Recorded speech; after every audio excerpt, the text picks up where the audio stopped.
Okay, shall we start with a little bit of delay? But there are,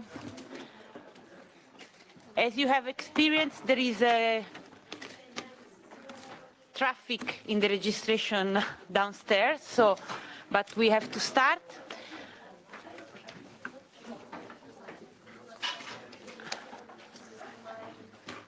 Okay, so good morning, everybody. Nice to see you again in a room. After the COVID era, we finally succeeded in bringing part of the persons in this room. There is people also following us online, so welcome also to them, and hope to see you soon in the room as well. This is the TREIO final conference, but we would like to remind that it's true that this is a final conference of a European project, but when we were thinking about this event, we thought that we should a little bit look forward. So not just bring you here today to let you know what we have done, but more what we need to do for the future. So the title of the conference is Harmonization, Transferability, Support Tools, Reflection on Digitalization of Judicial Cooperation. So it's not just, these are not just words put there to make a title, but we think that is something more. And let me, before starting, I would like to thank the projects that are organizing this conference today with us, and namely the Simply VIE and the ICANEPO project. So thank you very much. We have been working together, and I hope we will continue to work together, and the synergies are very important because when we work in this field, it is important to link with all the things and the other issues that together will bring us to reach important goals. And third, but not less important, is to thank the European Commission, and namely Christian Nicolaou, who is here today, for hosting us here in this room, and for the support that we have always been receiving from the European Commission during these years. So, when thinking about this conference, I thought that would be helpful and useful to share with you some keywords. Keywords that have been guiding us in these years, not only for the TREIO project, but since the beginning of our work in the digital justice field and in the cooperation, specifically in the criminal field. And these keywords, which I will share with you, I would like you to take them on mind, because we will have the opportunity to discuss about this at the end of today and tomorrow. So, my keywords for you are justice, digital justice as first, of course, which is the first but will be also the last one. Then, community, knowledge, awareness, trust, and training, okay? Today and also tomorrow, our aim will be to try and link these keywords together, understand the importance of one keyword with respect to the other, and I would also like to say that some keywords might be important conditions to realize the others. So we have different perspectives to look at these keywords, and I would like to share with you, to share with us your perspectives, and this, of course, will bring us to discuss how important it is to look to these keywords to realize a more efficient and a better digital justice. Okay, that has been said. I gave you your homework. We all have our homework today because I think it's nice also to take this opportunity as an exercise, a common exercise, a sharing of knowledge and a sharing of perspectives. So, the first session of this conference is e-justice digital strategy. The good, the bad, and the ugly. I've been said, who was the mother or the father of this title? It was Italian. Yes, it's typical Italian, but it's good. So the speaker of this session will be Monsieur Alain Pilet, Mr. Christian Nicolaou,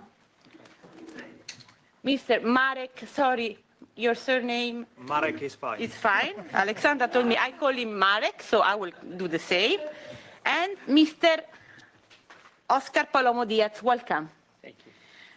Okay, so I will give the floor to Monsieur Alain Pilet, who will discuss and talk with us about the new European e-justice strategy 2024-2028, a new context, a renewed ambition, a revised method. Alain, you have the floor. Thank you, Mariangela. Good morning, everyone.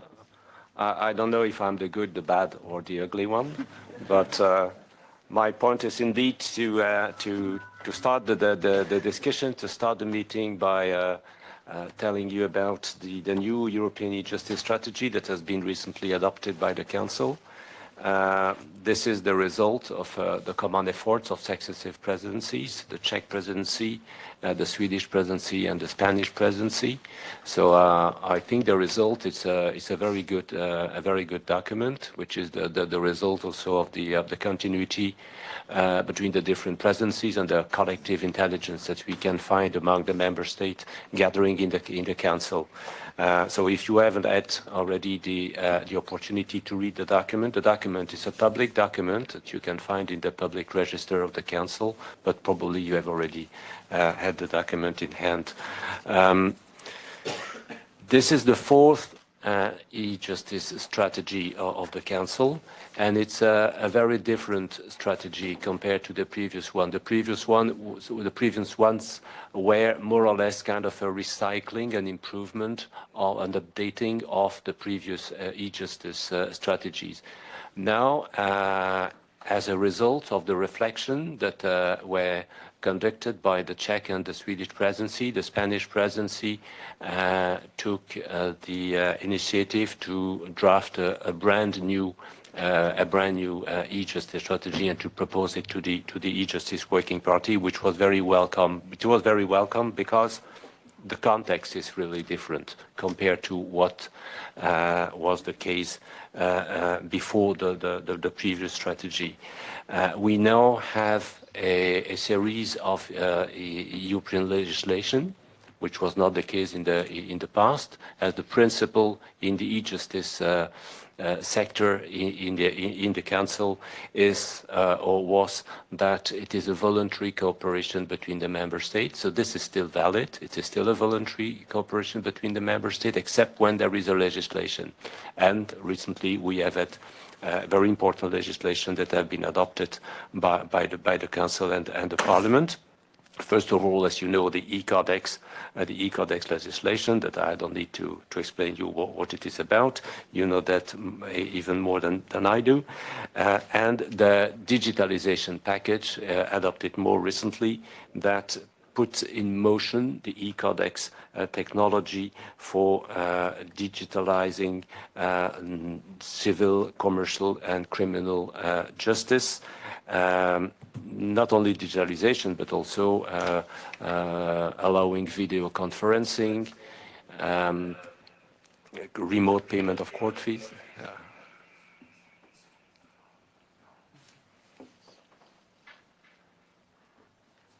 It's almost it's video conferencing. So yeah, those two legislation brings a new context. Then it's not only about those two legislation. It's also that we can see that there is a systematic integration of digitalization element in any new legislative proposal. It's the case very recently, for instance, on the proposal on parenthood, a very difficult proposal where digitalization, digital communication is foreseen in the package. It is the situation in company law, for instance. There is a new proposal also on digitalization of company law, more ancient regulation, but the insolvency proceedings regulation, where the interconnection of business register was foreseen. So now as a follow-up to the European Commission digital strategy of June 2022, the vision has really shifted. Digitalization is not nice to have in order to implement existing procedures. It's really that now we have new procedures taking into account the potentiality of digitalization. So it means the context is different, so the ambition must be different and the method must be different, and I will come back to that. I will come to that later. Because also many efforts that have been developed in the member states, individually in the member state and together by mutualizing solutions among the member state, among yourself, within or outside of the e-justice working party, have reached a certain level of maturity with a lot of projects being carried out in the different member states. So there is a real dynamic that we can see in the member state, which is very good, which is very promising, but that demand a new discipline also among the member state. As you know that one of the traditional goal of the e-justice policy in EU is to mutualizing solution to lower cost, to facilitate communication between the judiciaries of the member state, and to facilitate that communication, we need interconnection. So if we want interconnection, we cannot have different systems, difficult to interconnect in every member state. That means that those efforts in the different member states need to be made, to be conducted, to be streamlined all together by all the member states in order to avoid those problems. And it's precisely the objective of a forum like the forum we are in today. So that drives me to the second element, the renewed ambition. But the first ambition is obviously the implementation of the legislation I have just mentioned, the digital package. We will have a comitology implementing act, so a big effort will be demanded to the member states and the Commission in order to organize all this process. That will be a very heavy and very demanding process. But if you want that legislation to be properly implemented, this is not enough. We still need the member state to gather in the Justice Working Party, in expert groups, in meetings like this one, in initiatives developed by member state in order to continue to discuss, to contribute to common project, to complement the implementing acts and the legislation. There are many elements that still will need to be fine-tuned in addition to the implementing acts. So that's the ambition will be to have this discipline among the member states, to continue to speak to each other, to develop, for instance, new use cases in the context of digitalization of justice, because this legislative package, this digitalization process is not the end of the story. It's just the beginning of a long journey we need to make together. Then the renewed ambition for the justice strategy is to ensure the proper follow-up of the strategy through a roadmap. That was expressed by the Czech presidency in a workshop at the end of the Czech presidency. The idea to have a roadmap in order to ensure the proper follow-up of the strategy, to monitor better the way we put in motion the strategic objectives, which means that we had to define those strategic objectives to show what is the ambition of the strategy. So just to remind you, those strategic objectives, which are the traditional objectives that had been set out in the successive e-justice strategies, but with a kind of redrafting, modernizing those objectives. The first one is to improve access to digital justice. So that's part of the digital package through the access point, for instance, but it's a wider objective than just having an access point, is to enhance digital judicial cooperation. That's the very objective of that forum today. To make digital justice more efficient and to promote innovative digital justice. Promote innovative digital justice is again one objective where the member states need to think together, to work together, to mutualize, to have enough member states working together on solutions, going faster. That was the case in the past. We need, compared to previous initiative, to have a bigger group of member states faster using technology that we'll have developed together, because the deadlines have become shorter than they were in the past.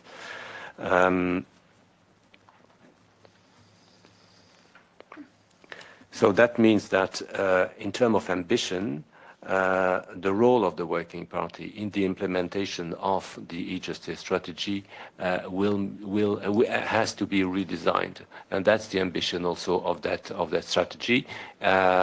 That's a reflection that is still going on in the Working Party, and that will be hopefully clarified where we will discuss the roadmap and possibly a dashboard. That's something I will come to it later. So then the third element I would like to mention regarding the renewed ambition is the new fields to be explored by the Working Party. Artificial intelligence has moved dramatically. We need to try to mutualize the existing solutions that have been developed in the member states. Artificial intelligence is used already in prototype or in already effective case management systems in some member states. Recently, we have had the presentation of the case management system used in Spain using artificial intelligence. The German delegates has mentioned artificial intelligence for the allocation of files in CMS in Germany. Artificial intelligence has been used for a long period of time already in France for pseudonymization and anonymization of justice, and we had a conference in Helsinki during the Finnish presidency on that matter, so it's something that is already under development since a long period of time. If we want to catch up in the member state, we cannot afford having these kind of solutions being developed independently in different member states in parallel. We need the member state to group and to develop common solutions using that technology. So that's an ambition for the e-justice strategy. So the e-justice strategy the ambition is not only to develop new technology, is not only to develop new tools, but is to find a way for the member state to be able to speak to each other, to develop together, to build projects together with the financing of EU fund, with the help of the Commission, with the help of EU LISA, taking care now of e-Codex. That's a big challenge. And I would say that for the e-justice Working Party in the Council, the challenge is less a technological challenge, but more a challenge on how to organize, to help the member state to organize themselves in working together in solutions, bearing in mind that those kind of solutions, this kind of cooperation doesn't take place in the very Working Party itself. So because the working party itself is not a factory, it's just a meeting with experts or delegates in the working party. So that working party need to trigger the possibility for the member state to gather in expert groups, in fora within the member state or in Brussels in order to develop those solutions, as it was the case for e-codex, for instance. And that's a logistical and organizational challenge. That's why the ambition is also to have a new method, a new working method in the Justice Working Party, to be more rigorous in the selection of the project and to be better organized in order to bring those projects to successful and effective solutions. The work has been now organized in working areas, and each project that will be selected will have to participate to the objective that I have mentioned already and be included in one particular working area or several working areas. So the working areas are the matters on which the e-Justice Working Party would concentrate its efforts are, first of all, the e-codex. E-codex has now a legislation, a legal basis. E-codex will be taken by EU LISA in terms of agency responsible for e-codex, but it doesn't mean that the member state don't have a say, don't have to continue to work on e-codex solution. So e-codex is one element. The electronic access point, which is a responsibility of the Commission. The e-Justice portal too. For the e-Justice portal, there is also the ambition to improve the quality and to lower the quantity, because there is what we call in French an encombrement in the Justice portal. There is an accumulation of information which is less and less structured. So that's the ambition is to improve the quality of the information that you can find in the Justice portal. The real-time applications, such as video conferencing, data, very important data, ECLI, European Case Law Identifier, ELI, European Law Identifier, case law and legislation in open access, together with then anonymization for this data to be used by artificial intelligence tool. And then the last working area, artificial intelligence and innovative solutions that I've already mentioned. So that will determine the structure of the tasking of the working party for project, but also for actions. The way the working party has been working with kind of an interruption when the working party was very busy with legislation, because the legislation I've mentioned have been negotiated in that working party, are the expert fora, the expert groups that were organized in the margin of the working party. So that when I mentioned that the Justice Working Party is not a forum where the experts themselves can develop tools, I think there are three layers in a way. There is the e-Justice Working Party as the governance body.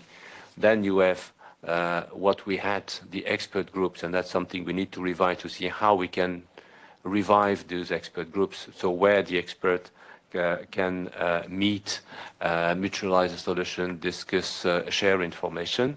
And then there are the real experts working together on finding solution, and it's not gathering in a video conference or in a meeting room in the council that develop actual tools. So those are the three layers that we need to properly organize.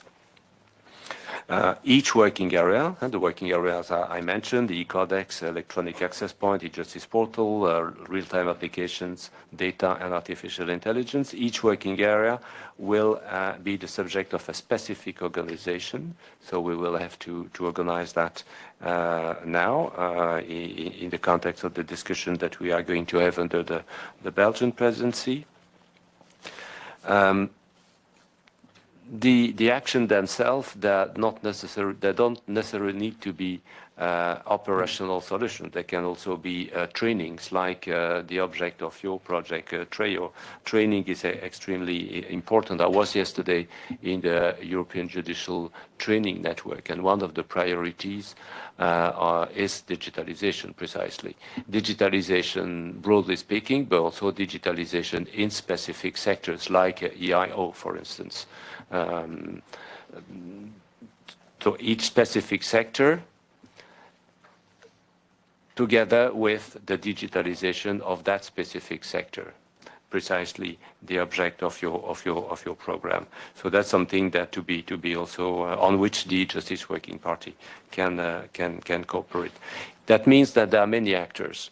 So there are the member states, the Council as an institution, EU LISA, having a very, very solid remit, a mandate, the Comitology Committee in the Commission, the Working Party of the Council, I mentioned that already. So those, all those bodies need to speak to each other. And the respective roles of those different bodies have to be, in a way, clarified, because it's a new context. We have this legislation, we need to put it in motion, we need to work on implementing acts, we need to continue developing solutions, we need the member state to work faster and more efficiently together. So we need to define the respective roles of all those different parties, something that will be discussed also in the context of the Working Party, because this is all for the member state also to discuss and to decide on that. To be more efficient, I've mentioned that already. The ambition in terms of methodology is to have a better reporting on the progress of the project. That's the point that will be discussed very soon in the Working Party, when we'll discuss the roadmap that will accompany the strategy. The strategy will have, hopefully, this follow-up mechanism under the responsibility of the Working Party, in order to ensure that the projects and the actions are piloted adequately, collecting information from the project managers, trying to have more member states on board, checking the result of those projects in a more transparent way compared to what was the case in the past, to see if there are delays, to fix short-term objectives, really piloting the different projects. So systematically in that roadmap, and possibly it's also an idea that has been put on the table, having a dashboard to have even a closer look to the project. That means also that compared to the previous strategies, the objectives, because we are in an environment which is moving faster than it was in the past, the objective can be also kind of moving targets. We will have to revise more often what are the objectives, what is the feasibility, where we are, and that will require also a strong collaboration between the different presidencies. Presidencies of the Justice Working Party are 6-month presidency. The projects are obviously longer than 6 months in terms of objective and in terms of organization. So a continuity between these different projects will be necessary, and in order for the presidencies to be facilitated in their task, we will need this dashboard, we'll need this roadmap for ensuring that continuity in terms of checking. So that's a new organization that we will have to put in place. Then I told you that the expert groups were kind of stopped during the period where the Justice Working Party was kept busy with legislation. So that's something we need to take into consideration too. We need to work on the implementation of the current legislation. We will possibly, during the 5 years to come, be asked to work on a new proposal from the Commission. I can imagine that in 5 years' time, during those 5 years, the Commission will come with new proposals on digitalization. And we need to continue working on new innovative solutions for the Member State, mutualizing their solution without being interrupted in terms of work by legislative activity. So we will have to find a solution where this time we will be able to continue to work together in terms of experts within the Justice Working Party and deal with a legislation proposal from the Commission. That will be also a possible challenge ahead of us. Thank you very much.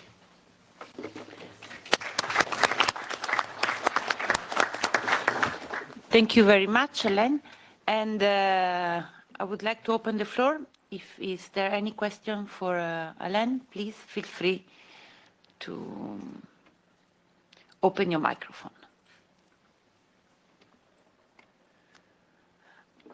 I don't know if there are also questions from the online, Alexandra? Not yet. Thank you very much for your presentation, and it was hearing something that is completely different, no, from the past, because from a top-down approach, now we are going to a bottom-up. We are starting from the member states to get the input. We know that there are a lot of initiatives going on in the different member states, and I think it's very smart to profit from their initiatives and energy, bring them together. Maybe the issue will be to coordinate among themselves. I don't know. Maybe this will be an issue. So thank you very much. And now is the time for Christian. Christian Nicolaou will give us a presentation on e-EDES, reference implementation online demo sites. And I guess the seeing is believing is a really stimulating words and sentence. So Christian, you have the floor. Thank you very much, Mariangela. Good morning again. I'm very happy to be here, and also I'm honored to be here. We had indeed many meetings like this over the years, and to me, seeing was believing, and seeing is believing. So I would take the challenge from Mariangela to speak about justice, digital justice, community, knowledge, awareness, trust, and training. And also, I would like to take you a little bit on a trip down the memory lane. Because in terms of justice, in 2016, the Council gave us the mandate to make the justice digital justice, and that referred to the cross-border judicial cooperation instruments. So for us, the challenge at that moment in time was to do a paper justice and to transform it into a digital justice. And yes, this is an actual photo from an actual prosecutor office. So this would be the digital justice, right? You have an IT system, but the same files and folders that are there. Well, in terms of community, I would say that this was one of the most powerful symbols that we have associated with our initiative and with our project. When Jamila first presented that in June 2019 in Vienna, I remember that the reaction was rather emotional from everybody that participated there because it shows community.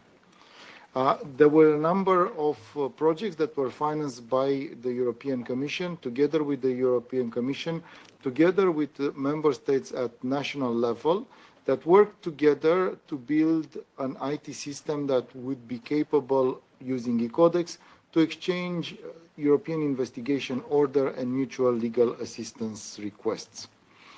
And this would be the first glimpse at the e-evidence digital exchange system. It was a mock-up. It was nothing more than a very fancy PowerPoint that was given to the prosecutor. We're able to click on it, see exactly how would they go through the system, and able to make a number of comments. And those were presented in Florence. Now back to Vienna, that would be January 2019. Already at that point in time, we had the mock-up that we connected through e-Codex, and that we were able to make it communicate between two computers live on the stage in Vienna for the Austrian presidency. So that was also a demonstration of what we are going to build. Starting that demonstration in the background, together with the exec project, we were empowering the member states to be able to do local installations of e-Codex, together with the reference implementation that was in a very incipient phase. Actually was capable of sending one messages that sounded more like hello world, that was all, but it was cross-border, it was with e-Codex, it was a digital signature in a safe and secure way. What can we more want than saying hello world in a safe, secure way?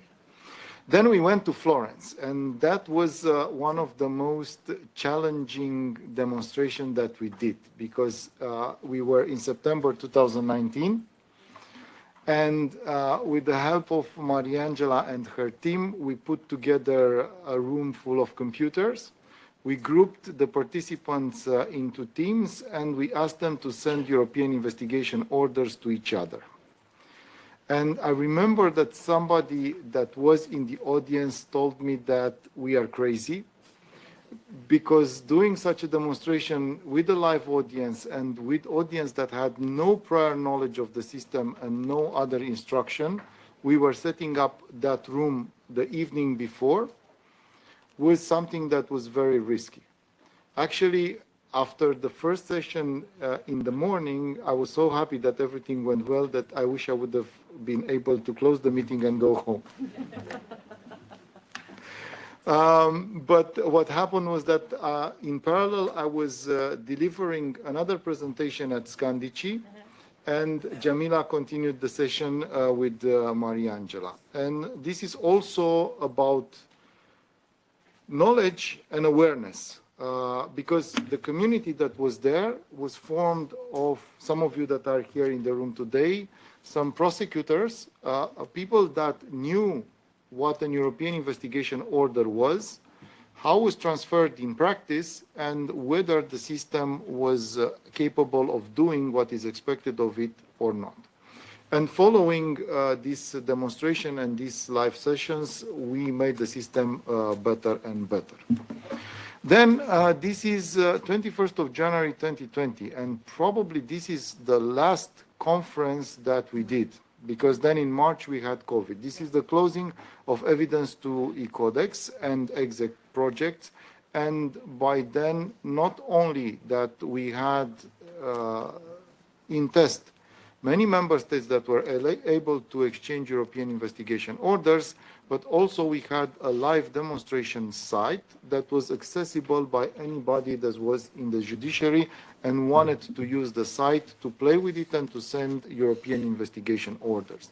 And the site, the demo site of the EIO MLA, was actually used also by the team of Mariangela to deliver numerous presentations. Jamila also delivered countless presentations. Basically, over the years, we tried to make a presentation.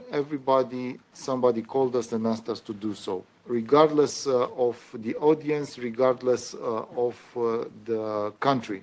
Whether we were in council or we were at the AGN meeting or in a prosecutor office, we were delivering presentation of the European investigation order. And this is 24th of May 2022. And it's a particularly important date because we were 1 month after the go live of the e-evidence digital exchange system.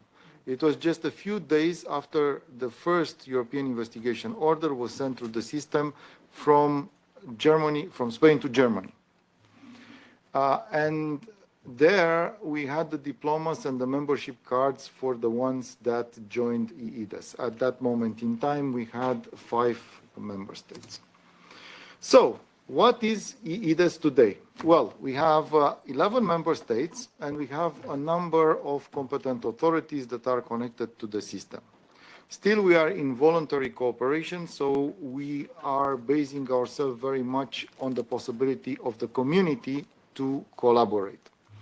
One nice anecdote was that when we were delivering a presentation about a year ago in Italy of the e-evidence digital exchange system, the chief director from IT from Italy said to us, well, it's very interesting what you are presenting us, but we have seen this presentation before.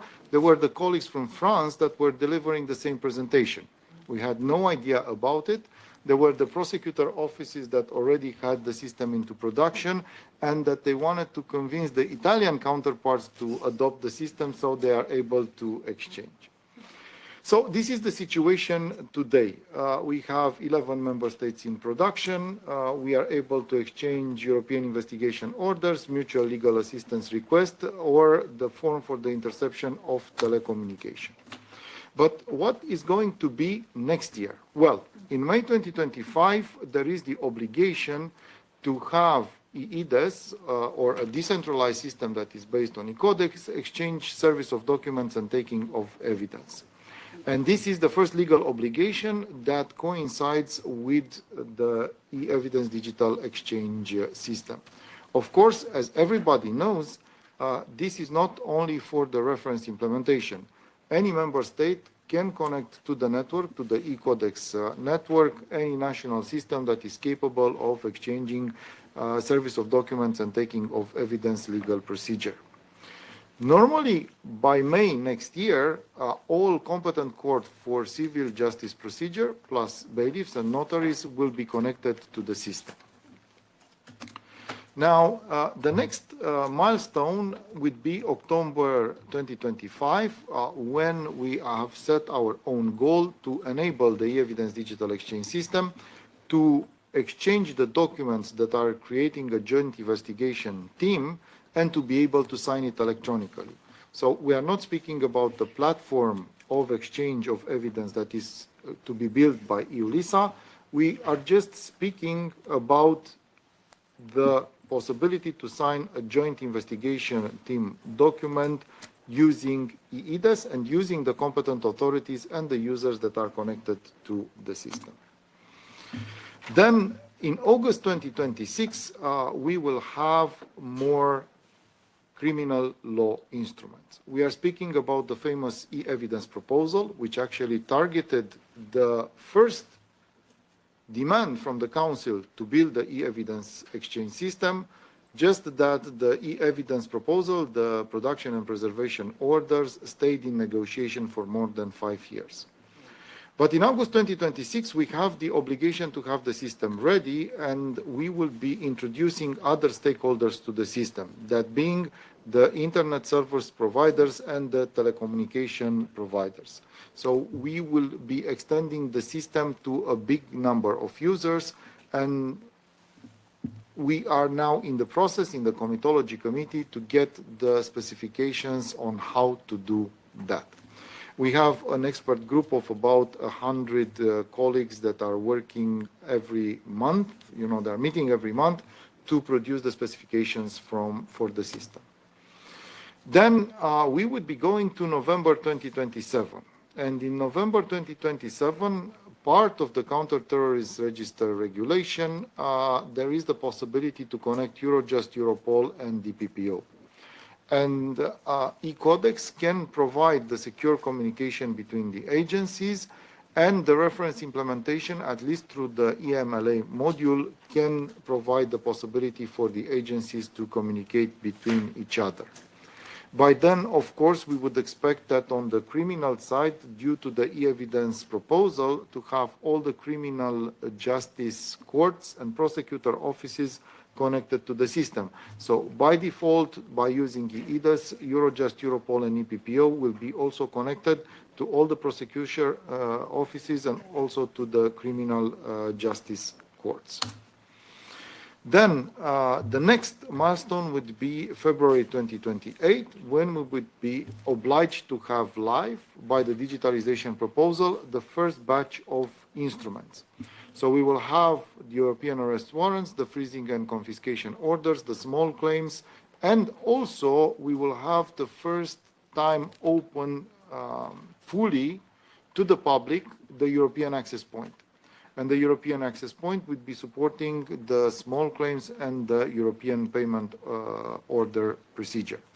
So that would be for February 2028, where European citizens, not institutions, but European citizens will have access to use, as a consequence of the digitalization proposal, the e-evidence digital exchange system.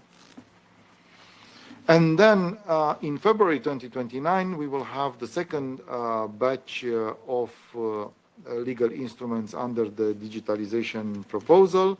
Then February 2030, the third one, and last but not least, in February 2031, the last batch of legal instruments that were foreseen to be digitized under the digitalization proposal.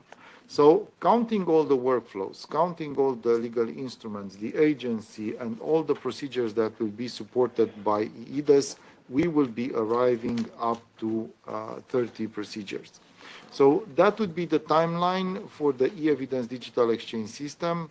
I would like again to underline it's an e-codex network to which you can connect a reference implementation that is being built by the European Commission instrument by instrument and release to the member states' national authorities as per this schedule.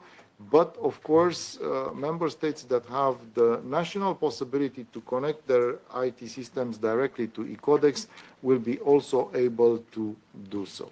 So this is the vision, and this was my trip, I think, covering also the trust and of course the training for all which we are here, because training was also part of our mantra all this period, and Mariangela was delivering a lot of them. Thank you very much.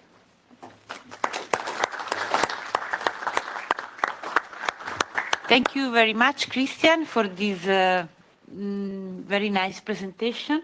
Starting from the beginning of, I somehow didn't remember a lot of so many events that we did, but the Florence one I remember as well. And so it was very good collaboration, and looking what you have on your plate for the future. Good luck, eh? You need a Thank you. Thank you very much.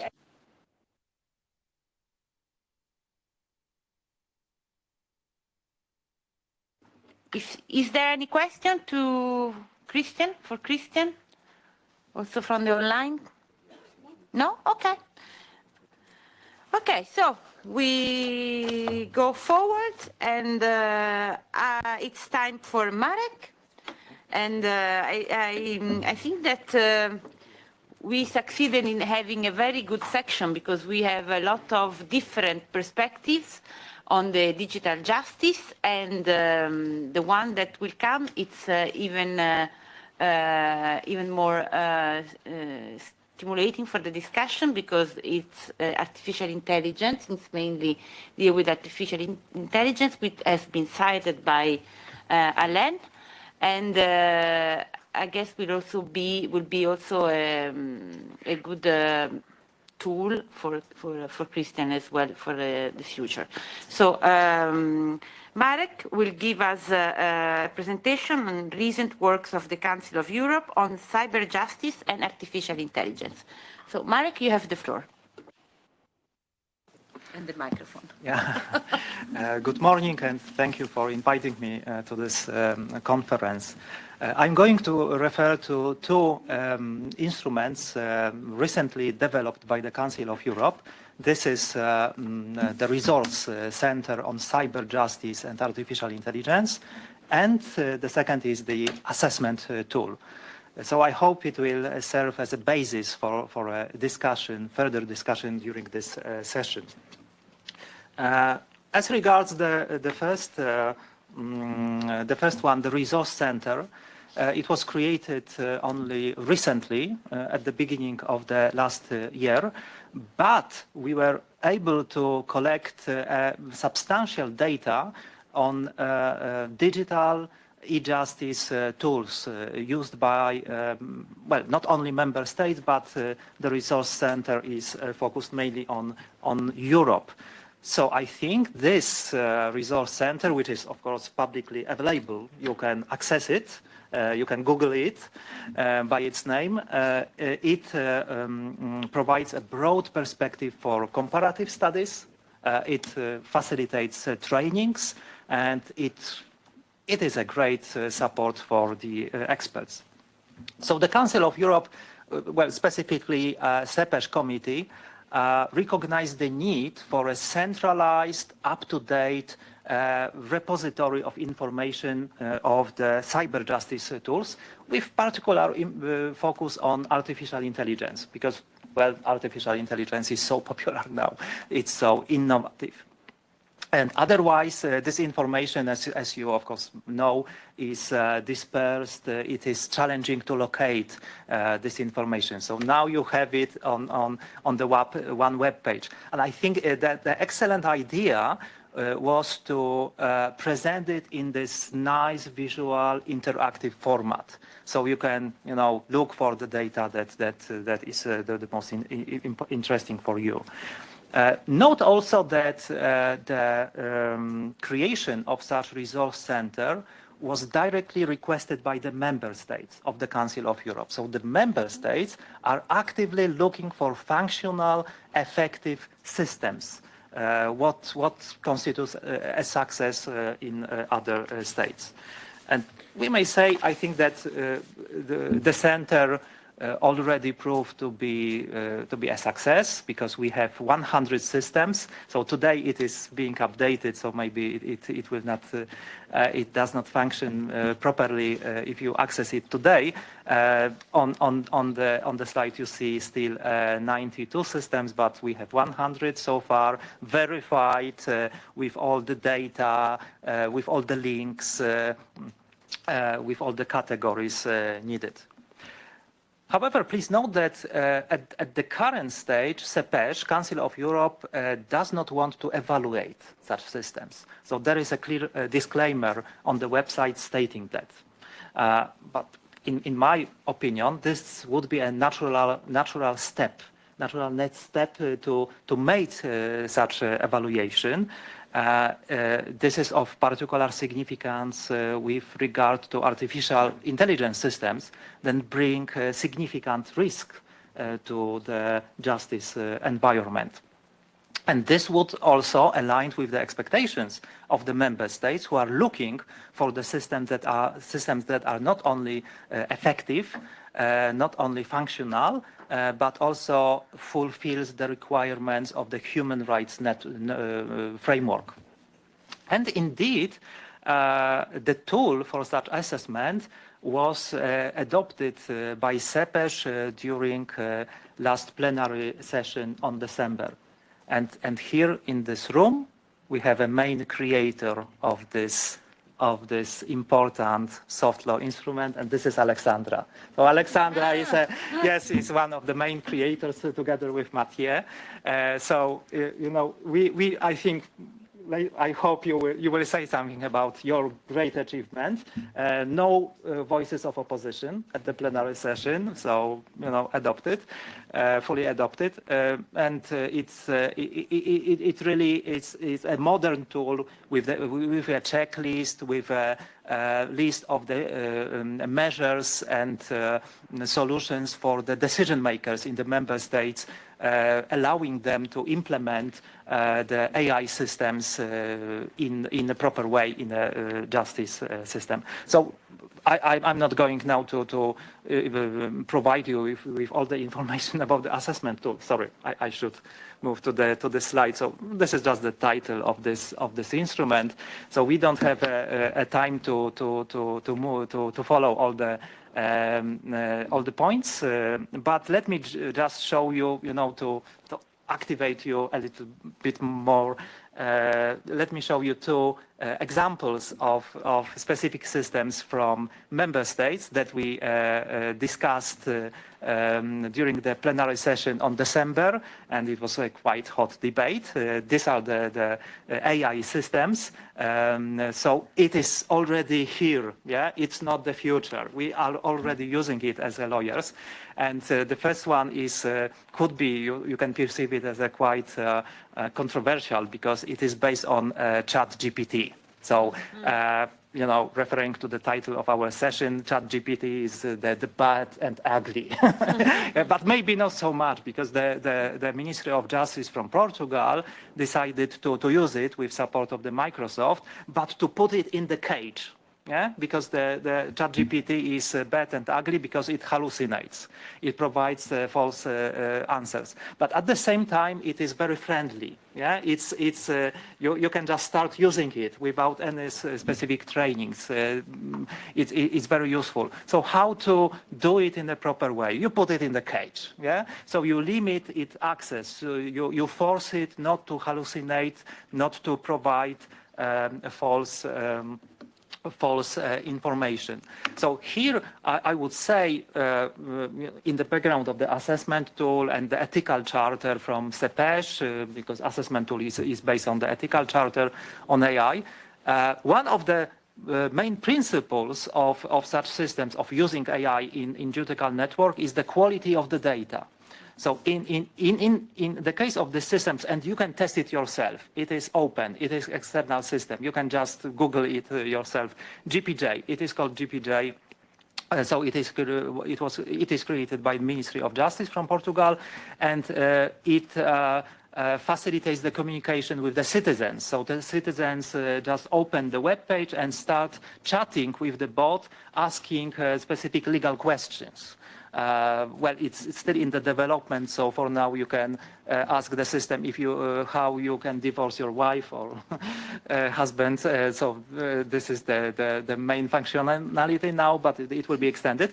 It's in English too. It's in English too. What are the consequences? What documents you need, and so on. But we try to hack this system. We try to make it to hallucinate, but we failed. Maybe you will be more successful. In doing that. Well, the architecture of the system is quite smart. As I said, the Microsoft, of course, was also supporting the system. So you see that it fulfills this requirement of the quality of the data because the bot is using only the data from the ministry databases. With the one that is verified, reliable, and it does not go beyond this data, this information. So this is how it works. Okay, let's move to the second system. This is Olga. Mainly this German example, Alan, was this one because this is the very first functional system in Germany. Germany was quite behind for some years, but now they are advancing rapidly. And of course, it was presented on December by Judge Jan Spindler, who is who created this system or who is using this system. The discussion was very interesting. So I asked him why not Helga, but Olga. So A means assistant, OLG, it's OLG, district court from Germany.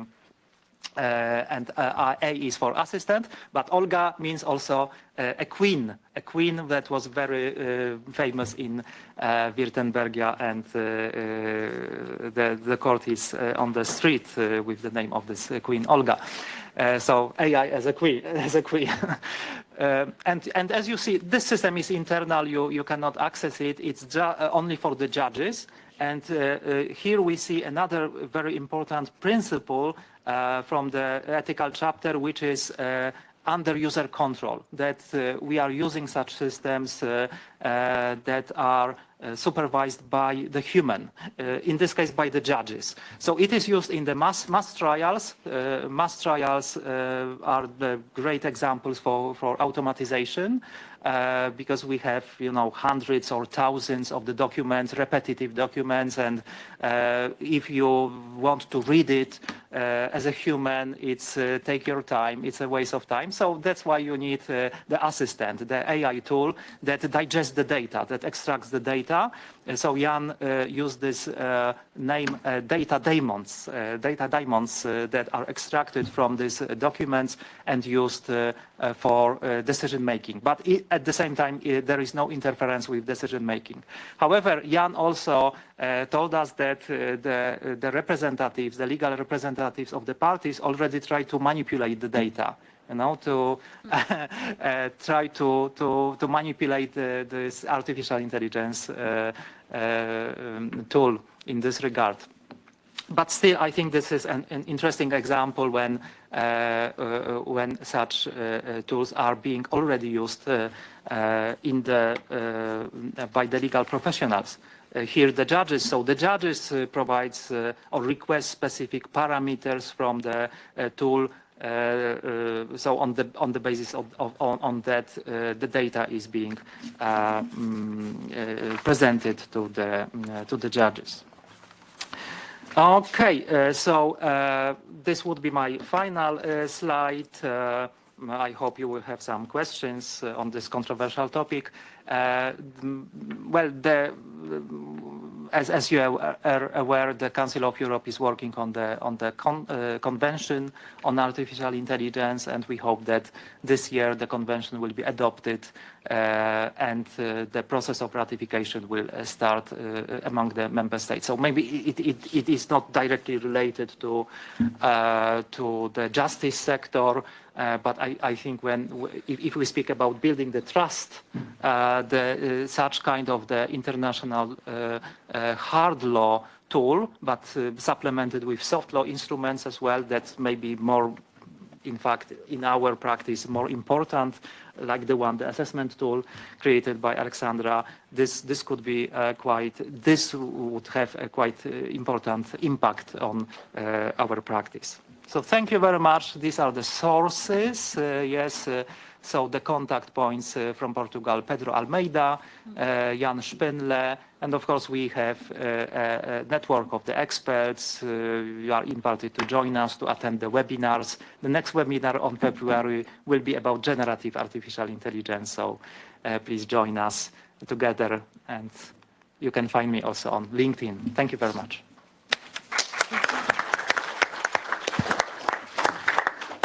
Thank you very much, Marek. It's the future, no? It's the present, but it's the present. Yes, it's the present. And now I know what Alexandra was doing when she was not replying to me. Congratulations, Alexandra. She's able to do a lot of things in a very good way, so it's very good. Okay, is there any question for Marek? No? Shiny. It's they're shy and they're afraid. Okay, but we will have time anyway during the day. So it's time for the last presentation, And it's time for Oscar Palomo Diaz. Oscar is I will introduce you because maybe we don't know you because it's the first time we meet.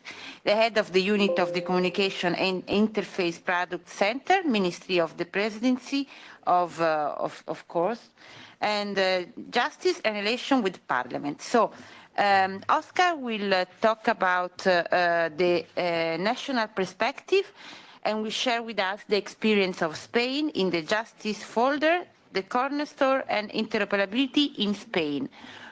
We know that Spain is one of the, we also have seen from your map of the system that Spain is one of the most active member state when dealing with the technologies and e-justice and so forth. So we are curious to hear about this by Oscar. Oscar, you have the floor.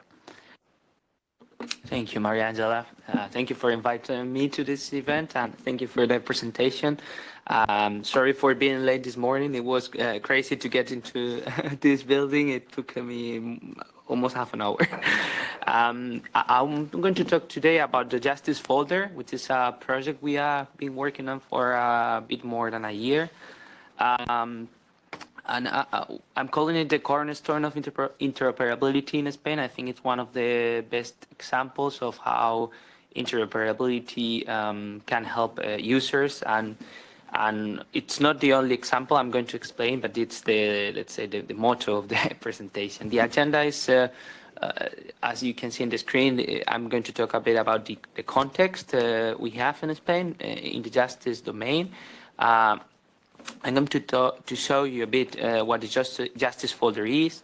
I'll talk later about the interoperability nodes, the current and future services that the Justice Folder has. The Justice Folder in figures. Also, I would like to show you some figures and, of course, a demonstration of how it works and some final reflections. So, getting into the first agenda item, the context. I want to explain you first how it used to be in Spain. The jurisdictions in the domain of justice are shared between the Ministry of the Presidency and the autonomous communities. It's still like that. That hasn't changed. And the the ministry offers solutions for 5 autonomous communities plus 2 autonomous cities, and the other 12 autonomous communities are independent, let's say, in terms of technology, so they can have their own applications. In general, some of them are common and have been common for some time. And there used to be no interoperability between many of the solutions. As I said, some systems were common, like the communication system that is used by most of the communities, but some systems, core systems like the case management systems that are used by the courts, were different in each community, as you can see in this map. So this is just an example of how many different systems, case management systems we have. For instance, the communities that you see in dark blue use Atenea Minerva, which is the system provided by the ministry, but there are some other communities using different systems. Some of them use the same or different versions of the same system. Like the ones that you can see up in the north, like Avantius, Cantabria, País Vasco, Navarra, and Aragon. But some, like Andalusia or Catalonia, just to say a couple more, use different systems. So this is our complexity, and I guess it sounds familiar to you because this is a kind of the same we have in the European Union. I mean, it's a similar situation between member states, right? So this created fragmentation for users and of course the need to deal with many different systems. Now let's talk about how we are transforming this. Now, as I said before, the competences are the same, but we are working in co-governance in all projects within CTAGE, which is the national committee for the standardization in the context of the judicial electronic administration. And also we work with the Public Prosecutor's Office and the General Counsel of the Judiciary within this forum. And now we are building interoperability between the applications of the different regions. Many projects have been launched in the past years to reach full interoperability between all applications. And I want to give you the same example. All case management systems of the courts will be interoperable thanks to the Judicial Interoperability Hub, which is one of the systems we are working on. And by the way, this is funded by the Next Generation EU funds now that we are here. So now the situation is all communities will continue using the systems they were using before, but we are integrating them by means of the Judicial Interoperability Hub. So as an example, let's say that someone from the case management system from La Rioja needs to send something to Aragon. They use two different systems. The thing is they are going to use this hub to interoperate, to exchange the judicial files when needed. For instance, let's say as they serve some kilometers of border that they have to, there was a mistake and they are not competent for some judicial file, then it can be sent already using this this new solution. This solution, as in the European Union, we have the reference software that is provided by the ministry, but we have also the web services. We are agreeing on the XML schemas to be exchanged, and all case management systems that want to use the web services can connect to them. So in the end, the consequence or the goal is to reduce fragmentation and to facilitate the access to the public service of justice for all users. Well, what is the Justice Folder? The Justice Folder is a national one-stop shop to access all services and data within the justice domain in a simple and user-friendly manner. After a simple login, as you will see later, users can find their relevant information in real time. So it's not that we are getting information that was pre-cooked or something like that. It's we are consulting all backend systems in real time. The Justice Folder project is embodied within the legislation on digital efficiency measures for the public service of justice. I invite you to read this legislation that is quite recent. It was a draft until December. Now it's a real, let's say, legislation. Sorry, because it's only in Spanish, but there are some very interesting articles for people that work on the technological domain, because it talks about this one-stop shop. It also talks about artificial intelligence. It also talks about robotization and many other hot topics, trying to give some light and to support the use cases that we are building. So who can access? This solution is targeted at individuals, companies, and justice professionals like lawyers, among others. Here you have the link to the public information we have. Sorry again, because it's still only available in Spanish. And here I want to highlight again the good collaboration spirit that we are having with the different autonomous communities. This project is national. So the intention is that all users, regardless of the region where their information was generated, that they can see the information in a single point. It's a very similar idea in the end, I think, to the electronic access point that will be discussed in the coming years for sure. In the Justice Folder, we have to focus on users. That's why we are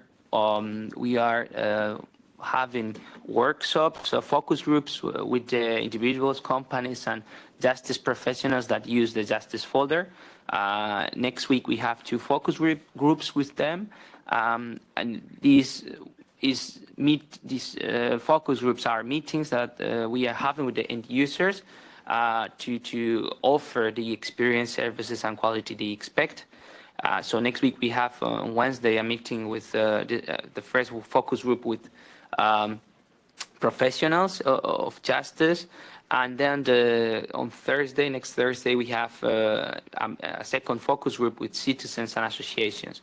So the kind of questions that we want to answer is what do they expect from the Justice Folder?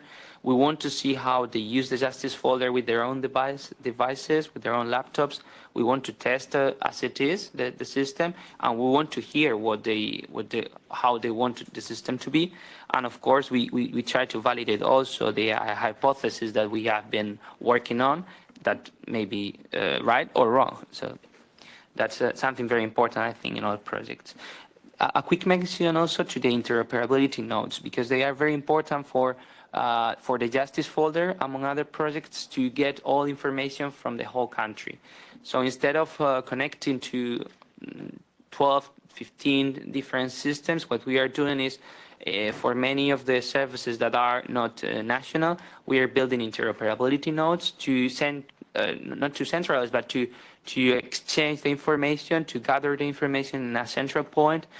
We are not storing the information, but it's this is the way to display the information in the justice folder with just let's say one call to this interoperability node instead of calling the 20 or 15 systems that we have behind. So we have already the powers of attorney. The interoperability node has been already built. We are building an interoperability node also for the scheduled hearings, also for the judicial edicts and their associated resolutions, and also for judicial communications, like the notifications that the professionals get from the courts. Here you get a bit more detail, a diagram on explaining how this works. On the left side, you have the justice folder. The services are organized by subject, as you will see later. And then we are consuming, as I said, the information from the interoperability nodes, which in turn connect to all backend systems to abstract the justice folder from this complexity.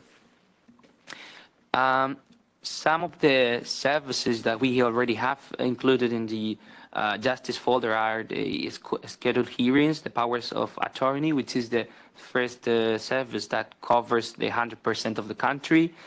Also, we have included the judicial edicts and the associated resolutions, the state of the proceedings, and the access to the court file viewer, where all data, documents, and also something that is very important and demanded by the professionals, especially the recordings.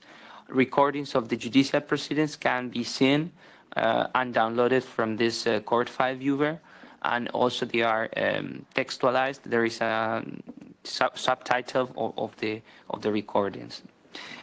We have included very recently, yesterday actually, the access to the deposit and judicial consignment accounts. We are just in a pilot with some users, but we are planning to extend this by February.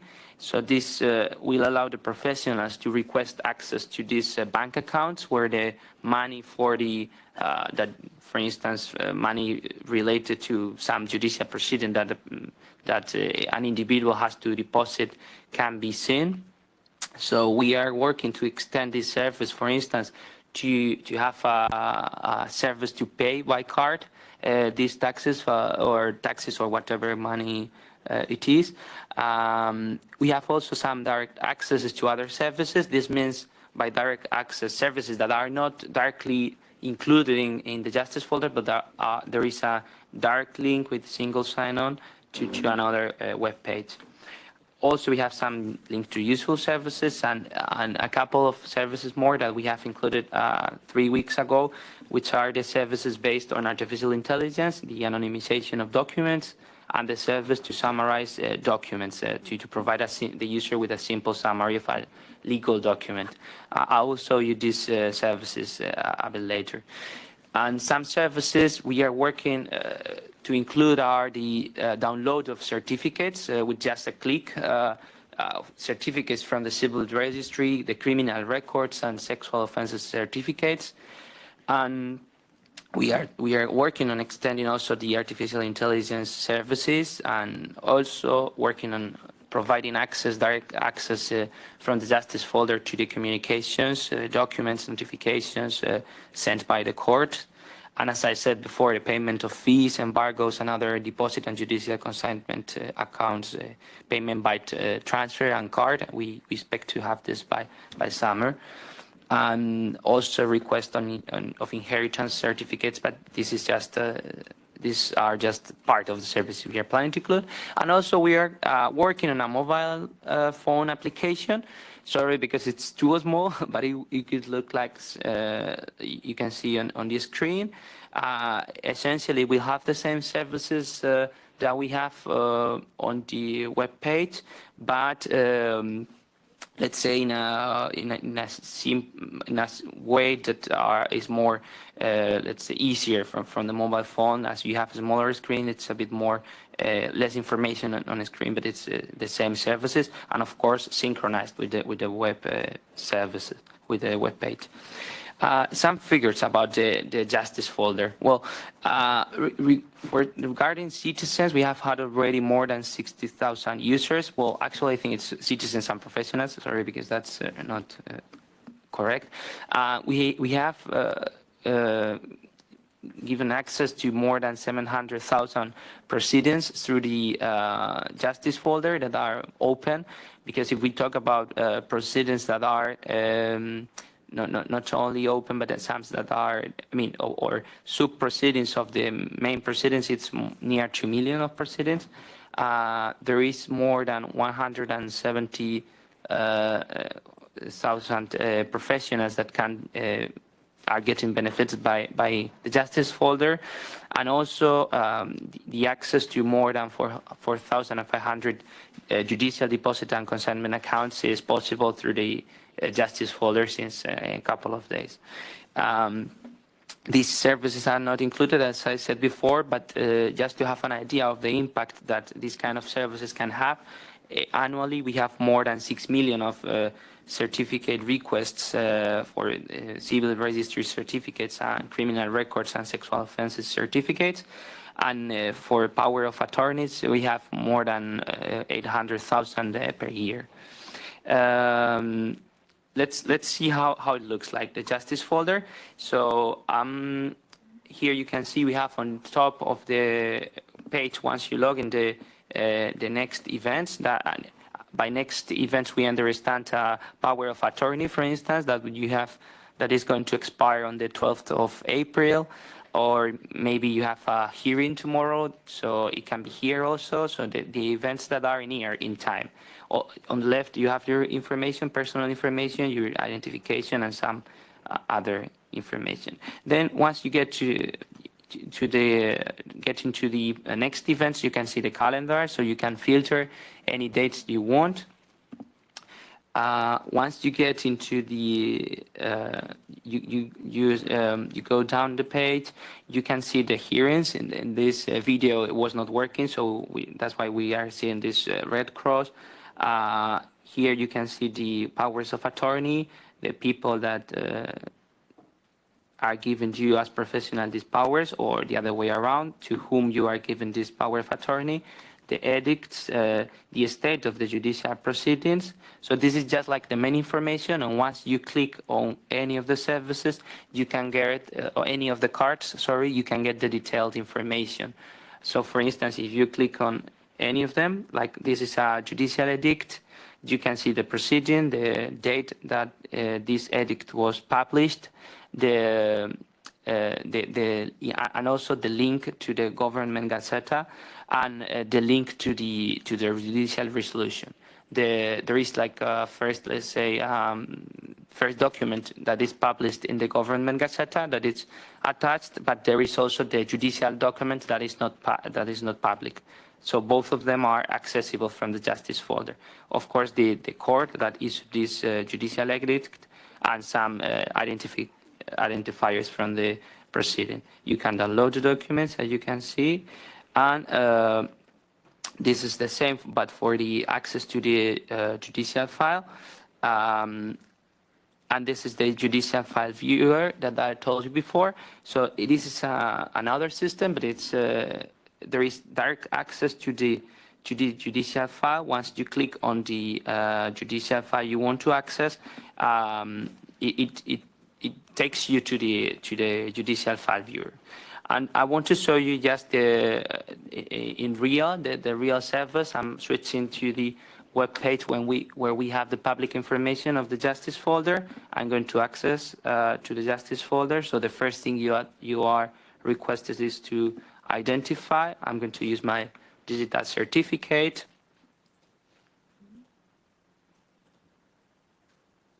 Now I hope it works.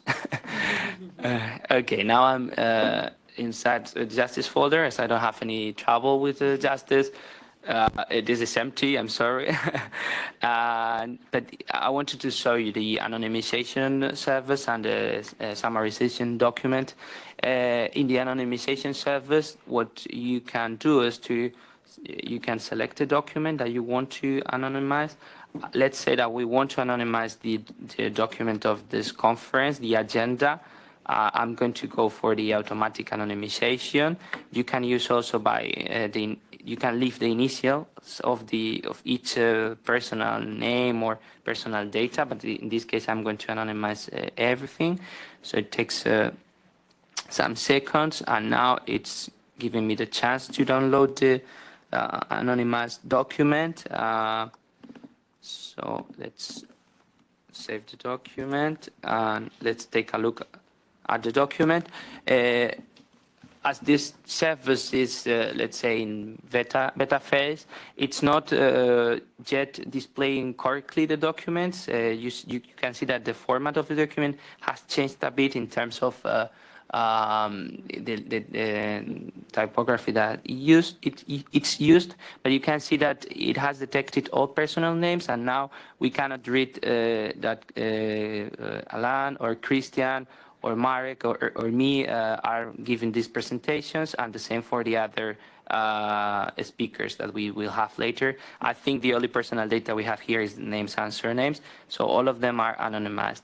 So the thing is that the artificial intelligence service, provided a text, gives you all personal data in an output file. That information is what this service is using to display on a screen the document with no personal data. So this has a high potential for many use cases, like the anonymization of court decisions, or just as an example. The second service based on artificial intelligence techniques is the summary of documents. Again, the service is very similar. We have just a short explanation of the service and a small box here where you can select the file. Let's select a file that I had here before. This file is about for the provision of some positions in the Ministry of Justice, a competition for the provision of some positions from past years. So you can see it's a document from the government gazette. It just explains all information for the applicants. Well, it's not actually the applicants, it's their resolution. I'm somewhere here. And here, what I'm going to do is to just click the button summary. I'm sorry, I have to select.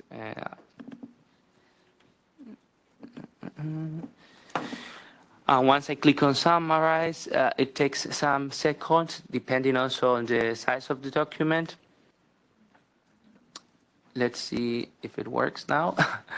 And we can see the summary. We have also here some legal text explaining that it's not the ministry responsibility what people do with the document. We are explaining that it's under their own responsibility of the users. And here we have the summary of the document. Again, sorry because it's in Spanish, but we have wonderful services like Google Translate. So I'm going to use it for everyone to understand, and then you can see the summary of the document. So the document, sorry, Spanish into English, it says something like, this is a document that explains how a specific merit-based competition is resolved for the provision of vacant jobs in the Ministry of Justice.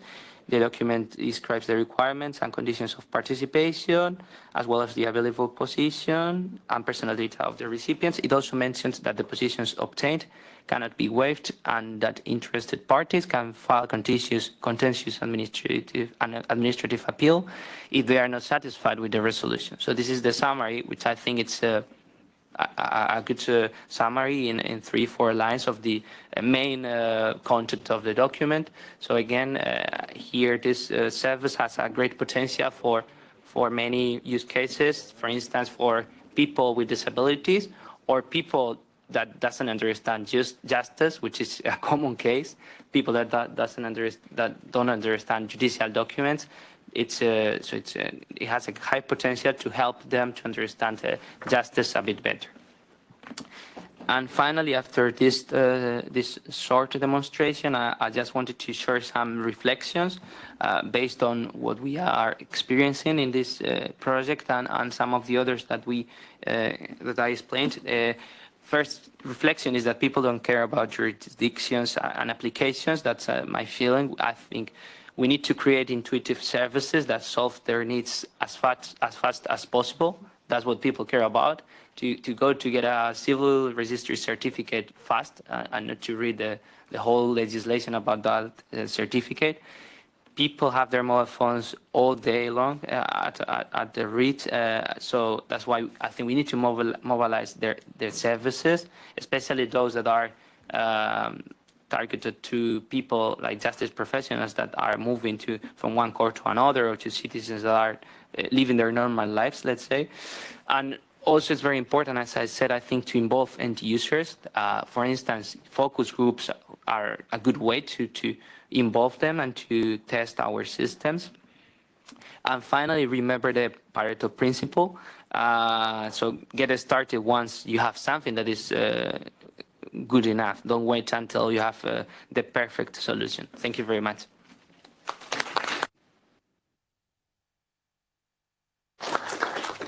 Thank you very much, Oscar, for this very interesting presentation. Is there any question? Yes, please. Yes, thank you.